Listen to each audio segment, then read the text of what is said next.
What up, friends? Welcome back to the Daily Dose. We're kicking it off with day number 132 today. We are continuing in the book of Amos. Yesterday we had chapters 1 through 5. Today we've got chapters 6 through 9, and that's going to be wrapping up the book of Amos, so we'll be on to a new book of the Bible tomorrow. We do have Psalm 127 today, though, as well. So, again, just to recap, today's reading is Amos 6 through 9, as well as Psalm number 127, okay? And if you need to get a copy of the PDF guide that we are following as we read through the Bible together over the course of the year, link down in the description below. Go click on that. It will automatically download to your smartphone, your tablet, your PC, whatever device you happen to be on. So, without further ado, we will jump into the summary for today. So, picking up where we left off yesterday, we're in chapter 6. So, I'm just going to kind of read through this and summarize a few little bits and pieces, kind of like what we did yesterday, and we'll just see what we can glean from this as we go through kind of a bird's eye view from 30,000 feet cruising altitude up in the air and just sort of skim. So the first section in today's scripture, going into chapter 6, is about woe to the complacent. Like, woe. Not, whoa, how cool, but woe to them. Like, whoa, how bad. Woe to the complacent. This is chapter 6, verse 4. It says, "You lie on beds adorned with ivory and lounge on your couches." So, ivory was a very precious material, as it often still is today, right? And pretty much the only way I know of to get it is if you go poach some elephants and you get the ivory tusks. So ivory was a relatively precious and valuable commodity. It was kind of a sign of wealth, right? So it's saying you lie on beds adorned with ivory. So it seems to me to be talking about people who are wealthy. They're living high on the hog. They've got a fancy bedroom and, a king-size bed. They've got the bed decorated with fancy gems, possibly decorated with elaborate ivory. It's speaking of someone living in luxury and living in elegance. And then it says, you lounge on your couches. I think of some of those the old movies, where they've got the Egyptian princess or whatever, and or the king, whoever. They've got somebody kind of reclining on a couch, and then they've got like the servants just feeding them grapes in their mouth. That's kind of what comes to mind here when I think about lounging on couches. And then it says you dine on choice lamb and fatted calves. So again, it's talking about people who can afford to eat fancy meat. So this just speaks more to me towards people who live in luxury. And I like some good lamb, little lamb lollipops, with some mint jelly. Good stuff, rack of lamb. It's pretty expensive, so I can't afford it too often. But hey, whenever I can, it's good stuff. So then it goes on in the next verse to say, you strum away on your harps like David and improvise on musical instruments. So here it's talking about, people just kind of partying, playing instruments, playing music. Could pertain to worship. But in this case, because they seem to be talking about complacent people who get comfortable, people who just sort of get set in their ways and just go on autopilot, right? Because that's what we're talking about. I'm guessing that it's not talking about people that are strumming away, writing worship and praise songs, right? It seems like people who are just having fun partying, enjoying music. And then it's followed in the next verse by saying, you drink wine by the bowlful and you use the finest lotions. So again, somebody who is very liberal with the alcohol, and someone who uses the finest lotions, right? So, somebody who wears awesome makeup and they've got all the essential oils, all the expensive stuff, and all these nice lotions and things like that. So again, it's speaking of somebody who just has a generally luxurious life. And then, right after that, it says, but you do not grieve over the ruin of Joseph. Now, when it says Joseph, oftentimes, when it refers to one of the patriarchs, it's doing so in such a way to refer to all of their offspring, aka the nation of Israel. So what I see that saying is, look, you're doing all this fancy stuff, but you couldn't care less. about the fact that Israel is basically digging themselves into a grave, right? That's kind of the way that I take this. And then the next section is about the Lord abhorring the pride of Israel. Okay, and that sort of speaks on what we just talked about a little bit. Oftentimes, when people get complacent and they get luxurious things, and the money comes easy, they don't have to worry about when their bills are going to get paid. And unfortunately, I say unfortunately, God has blessed me in such a way that I have a nice home and I have a comfortable lifestyle for the most part. I've got reliable vehicles, and I've got a TV on the wall. I've got a laptop. I've got this little microphone, and I've got stuff. I've got toys. I've got a lot of the luxurious type things that this last section seemed to be talking about, and I'm thankful for all of those things. And I would like to think that that I'm not complacent, and I would like to think that I'm giving God thanks and that I'm giving back to God from all of the goodness that He gives me things out of, because I don't deserve any of this stuff. I'm not any better than anybody else. God didn't give me a decent job where I make decent money because there's something special about me, right? There's not. To the contrary, right? Like Paul said, I'm the chief of all sinners, right? I don't deserve God's grace or mercy. For some reason, He chose to bestow it upon me, and that humbles me, right? But so, anyways, it's talking about, as we move on, about the pride of Israel and how the Lord does not like that. So in chapter 6, verse 12, it says, "Do horses run on the rocky crags? Does one plow the sea with oxen?" Right? So he's kind of talking about like oxymorons almost. He's saying, look, horses like to run, but can horses run on these craggy, mountainous, the mountainous terrain, with all these rocks and craters and valleys and stuff like that? Can a horse run on that?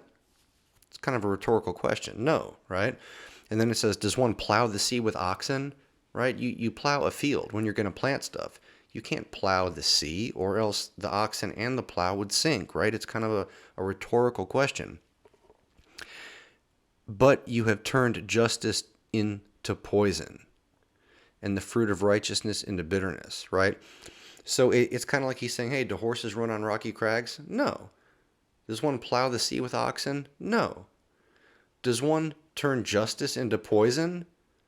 The answer to that should be no.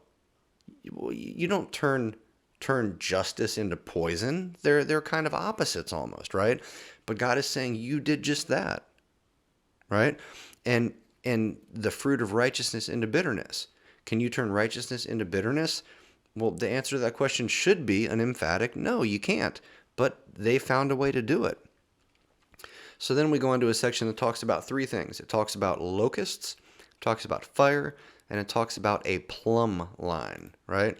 So do you guys know what a plumb line is? A plumb line is it's a string, and it's got like a little weight, a metal weight at the bottom of it. So what you can do is you can take the string and you can hold it, like for example, up in the middle of a doorway or something like that, And the purpose of this is to hang straight down. So when you're trying to figure out if something is plumb, what you mean is, is it straight down? Does it angle off to one side? Does it angle off to the other? So on and so forth. One way you can tell is a string with a weight, because unless you wiggle it back and forth, it's just going to hang straight down. It's not going to lean one way or the other. So that's kind of what a plumb line is. And I'm going to read a little bit from chapter 7, starting at verse 7. It says, "This is what he showed me. The Lord was standing by a wall that had been built true to plumb." Right? So he's talking about a wall, and it's a wall that's not like the Leaning Tower of Pisa. It's a wall that is straight up, right? It's not leaning one way or the other. It's not leaning inward or outward. It's plumb. It's square. It's totally straight on all sides, built well going up. And then it says that, so the Lord was standing there by this wall, and he had a plumb line in his hand. And the Lord asks me, what do you see, Amos?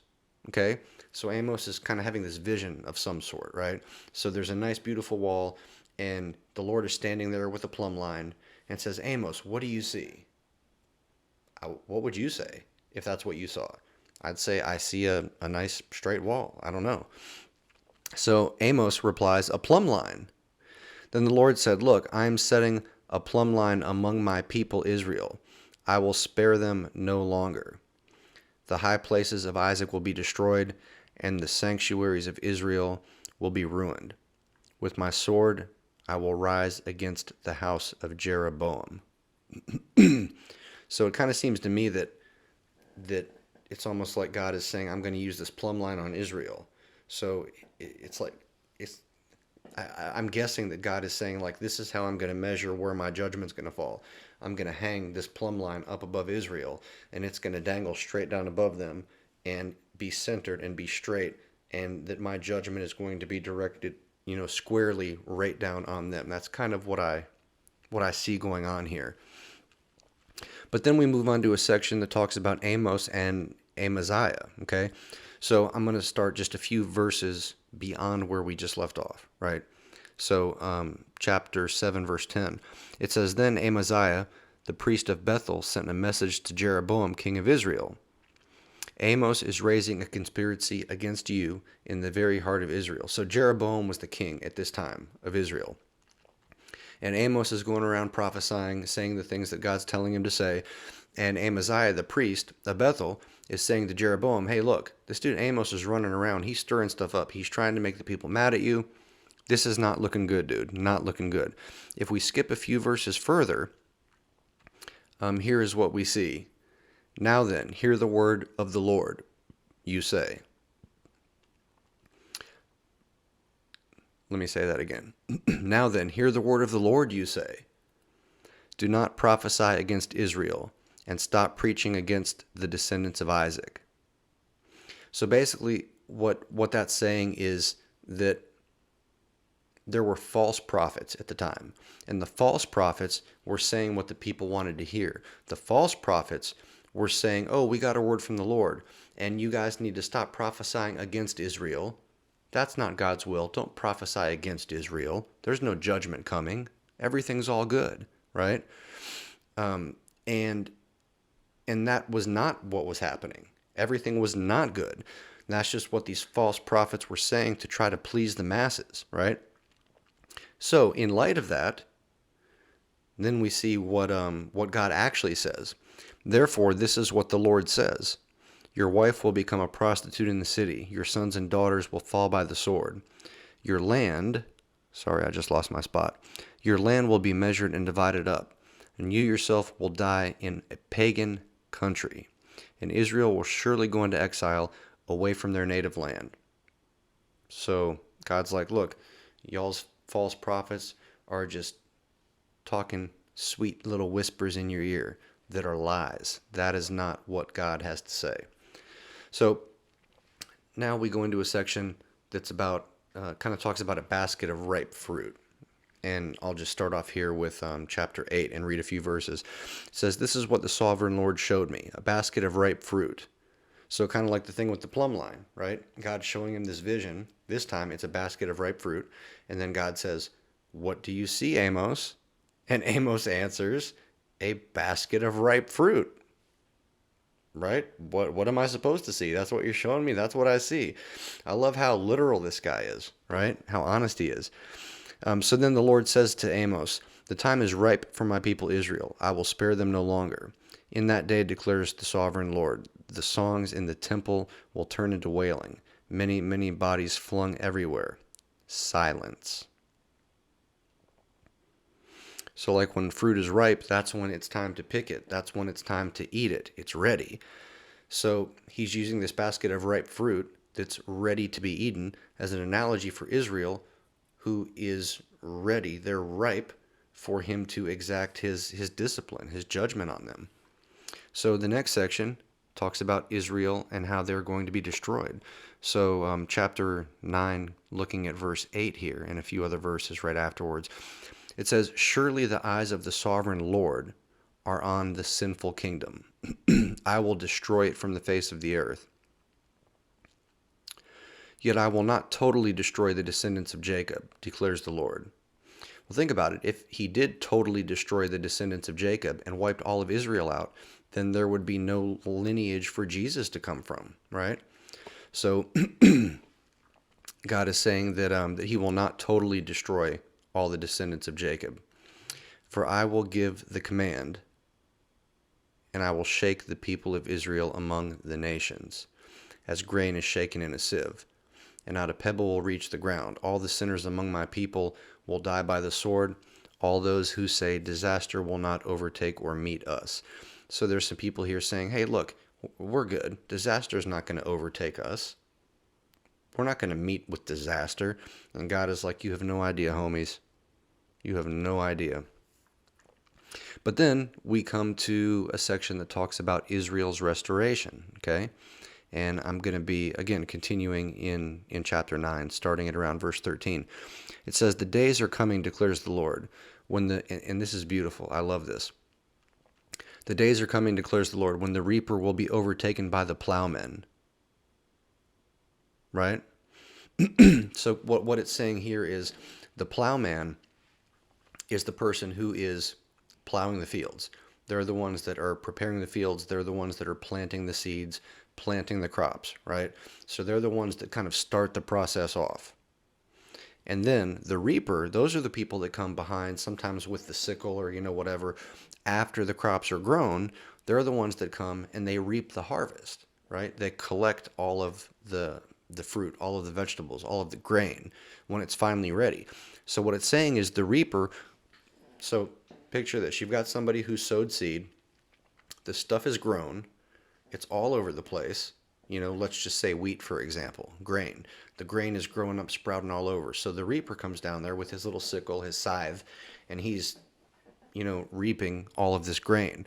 Well, while he's trying to get this grain chopped and reaped and bundled up in bushels, the plowman is coming right back behind him, planting more stuff. So it's almost like, dude, there's going to be so much plentifulness, if that's a word, so much bountifulness. Everything is going to be so plentiful, and everything is, as far as the crops go, it's going to be so successful, and it's going to be so wonderful, and there's going to be so much product that it's going to take so long for the reapers to collect all of the harvest that the plowman is going to be catching up to them, trying to plant right behind them, and he might as well be overtaking them because he's catching up that quick, right? It's a very, very cool word picture, I think. But anyways, I know I'm going way over, and there's some really good stuff going into the rest of the verses after where I just left off. But I've gone way over. I'm going to cut it off right there. I thank you guys so much for your patience. Thank you for being here. And until we meet again, homies, deuces.